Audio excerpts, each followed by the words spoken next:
Maasahan na raw po ang bawas presyo sa gasolina at diesel ngayong linggo. Pero ang grupong PASA Mazda naliliitan sa napipintong rollback sa diesel. Narito ang report ni Julius Segovia.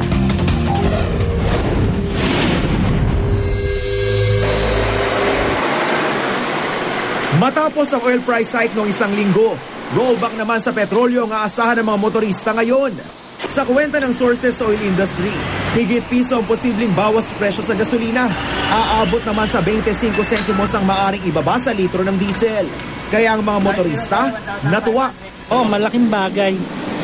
Pag sa Undas, lalo na yung uwi ng probinsya. Mas maganda yun para mas maraming nakukonsumo ng gasolina. Pero ang grupong Pasang Mazda, naliliitan sa napipintong bawas presyo sa diesel. May hamon din sila sa mga oil company. Kung sila may mga puso, kami ang bigyan nilang mas malaking rollback, hindi ang gasolina. Kahit magbawas presyo sa petrolyo, kapos pa rin daw ang kita ng mga tsuper, lalo't semestral break kung kailan mahina ang pasada. Mahirap ngayon, lalo na ngayon, bakasyon na. Mahirap pumasada. Sa kinikita ng mga driver, kulang na kulang. Pag magbababa sila, konti lang.